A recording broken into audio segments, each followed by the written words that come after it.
जुलाई 2017 के GST returns का option अचानक से पोर्टल से हट गया है। ना आप रिटर्न फाइल कर पा रहे हैं और ना ही उसको देखने का ऑप्शन मिल रहा है। क्या है इसके पीछे की पूरी बात और क्या है आपके लिए उपाय, बताऊंगा मैं इस वीडियो में।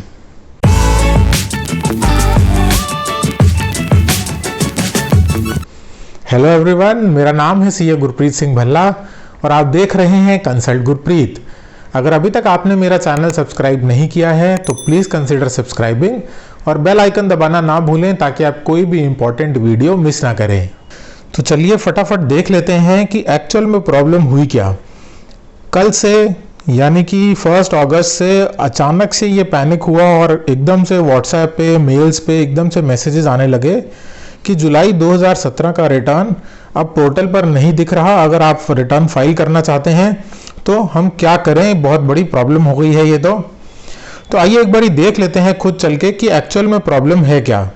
तो हम अपने रिटर्न डैशबोर्ड्स पर जैसे ही जाएंगे, रिटर्न डैशबोर्ड्स पर हम 17-18 फाइनेंशियल ईयर चूज करेंगे और यहाँ पर जब हम जुलाई महीना सिलेक्ट करने का देखेंगे तो यहाँ पर जुलाई मंथ दिख ही नहीं रहा।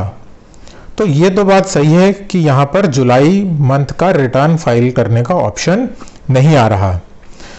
सर लेकिन अगर हम रिटर्न फाइल कर चुके हैं तो क्या देख भी नहीं सकते? आइए देख लेते हैं रिटर्न देख पाएंगे या नहीं देख पाएंगे। हमारे पास फाइल्ड रिटर्न्स को देखने का एक और ऑप्शन है, व्यू फाइल्ड रिटर्न्स में आप जाइए। व्यू फाइल्ड रिटर्न्स में आप जाएंगे तो यहाँ पर आपको पीरियड सिलेक्ट करना है 17-18 financial year, return period monthly return, कौन से महीने का रिटर्न आप देखना चाहते हैं। देखिए यहाँ पर जुलाई महीना हमें दिख रहा है तो हमने यहाँ पर जुलाई महीना सर्च कर दिया और जीएसटीआर 3B पहले देख लेते हैं। सर्च करते हैं, देखते हैं क्या आता है। लीजिए यहाँ तो जीएसटीआर 3B जुलाई महीने का हमें देखने को मिल रहा है। कोई बात नहीं, व्यू करके भी देख लेते हैं।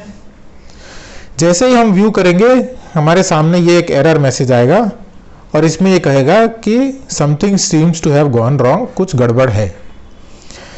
कोई बात नहीं, एक ऑप्शन यहाँ पर अभी भी एनेबल्ड है, डाउनलोड फाइल जीएसटीआर 3B। इसको डाउनलोड कर लेते हैं और डाउनलोडेड 3B को ओपन करते हैं।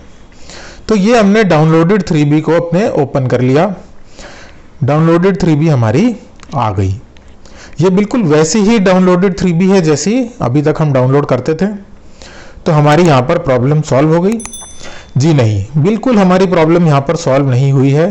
प्रॉब्लम इसलिए सॉल्व नहीं हुई है क्योंकि अगर आप इस रिटर्न को ध्यान से देखें तो ये रिटर्न नील की रिटर्न दिखा रहा है। यहाँ पर कोई भी फिगर नहीं भरी, सब नील की फिगर्स आ रही हैं। एक्चुअल में ये रिटर्न नील की रिटर्न नहीं है, इसमें एक्चुअल रिटर्न में इंफॉर्मेशन फीड की गई है, टर्नओवर फीड किया गया है, आईटीसी फीड की गई है। तो रिटर्न डाउनलोड तो हो रहा है लेकिन इनकरेक्ट डाउनलोड हो रहा है। तो ये एक प्रॉब्लम है कि कभी हमें लगता है कि ऑप्शन अवेलेबल है, कभी हमें लगता है ऑप्शन अवेलेबल नहीं है। लेकिन एंड रिजल्ट मैंने आपको ये दिखाया है कि 3B ना आप इस समय डाउनलोड कर पा रहे हैं क्योंकि जो डाउनलोड हो रहा है वो हर केस में नील रिटर्न डाउनलोड हो रहा है, भले ही उस रिटर्न में फिगर्स भरी गई थी और ना ही अब आपके पास इस रिटर्न को भरने का ऑप्शन है। एक बारी जीएसटीआर 1 भी चेक कर लेते हैं। फिर से जाते हैं व्यू फाइल्ड रिटर्न्स पे, फिर से फाइनेंशियल ईयर 17-18 सिलेक्ट कर लेते हैं।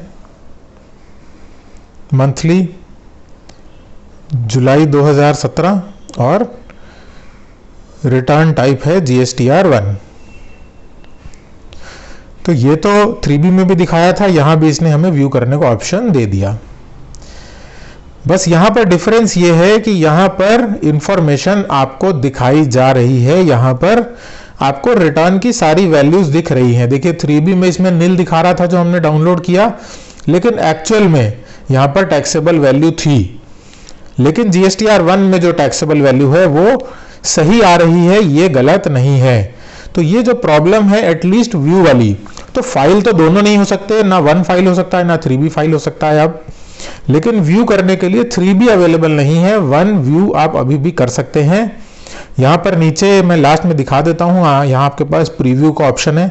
आप यहाँ प्रीव्यू करके समरी पेज खोल सकते हैं इस रिटर्न का और उसको डाउनलोड करके फ्यूचर के लिए सेव कर सकते हैं।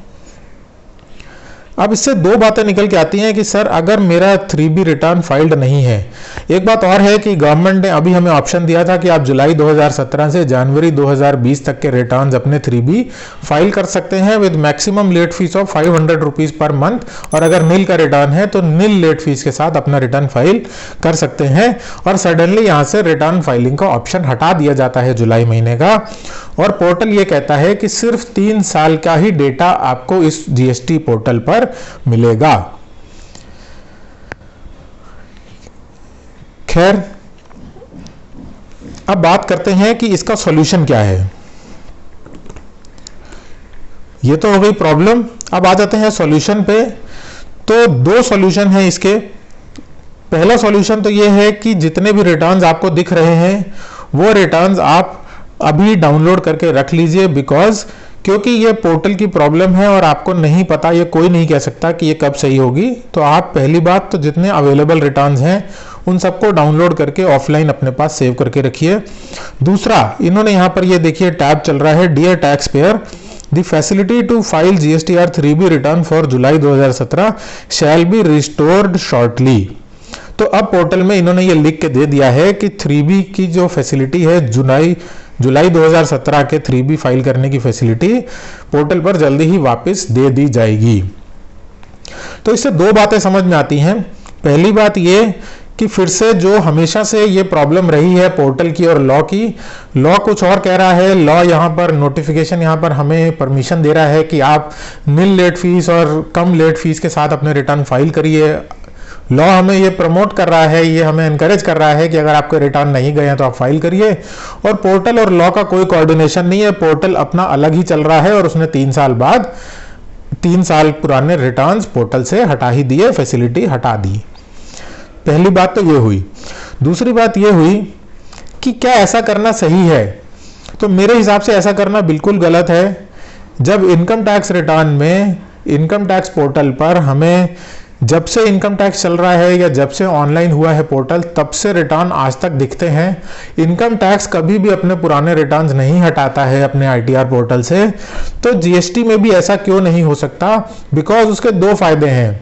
क्योंकि अगर एक सेफ सर्वर पे, गवर्नमेंट सर्वर पे कोई डेटा सेव्ड है तो वो टैक्स पेयर के तो काम आएगी ही आएगी, बट वो असेसिंग ऑफिसर के भी काम आएगी। जब वो केस करेंगे या जब वो असेसमेंट करेंगे तो असेसिंग ऑफिसर के पास भी एक रिलायबल डेटा होगा। उसको हर चीज के लिए टैक्स पेयर को लेटर नहीं लिखना पड़ेगा, नोटिस नहीं देना पड़ेगा। असेसिंग ऑफिसर के पास रिटर्न अगर अवेलेबल होगा तो असेसमेंट बहुत स्मूथली हो सकता है, रेदर देन उसके पास अगर डेटा नहीं होगा तो वो हर बात के लिए टैक्स पेयर को लेटर लिखेगा, हर बात के लिए टैक्स पेयर को बुलाएगा कि मुझे आके अपने ये रिटर्न सबमिट करिए। तो ये तो थी बात, ये प्रॉब्लम तो है इस समय, लेकिन गवर्नमेंट ने अश्योर किया है कि पोर्टल पर ये फैसिलिटी दोबारा दे दी जाएगी, तो इसलिए आप लोग पैनिक मत होइए। प्लस एक बात और ध्यान रखिए, क्योंकि अगर पोर्टल इस तरह से बिहेव करेगा तो एक जिम्मेदार एसएससी बन के आप लोग सारे रिटर्न्स अपने डाउनलोड कर लीजिए। मैं आपको यही सलाह दूंगा। आई होप मैं अपनी बात सही से आपके सामने रख पाया हूँ। अगर आपको ये वीडियो सही लगा हो या आपके लिए ये वीडियो यूज़फुल हो तो ज़्यादा से ज़्यादा लोगों के साथ शेयर करिए, क्योंकि एक्चुअली में टैक्स पेयर्स के बीच में ये बहुत बड़ा कन्फ्यूजन है इस समय, और ये जानकारी ज़्यादा से ज़्यादा लोगों के पास पहुंचनी चाहिए। Thank you so much for watching the video.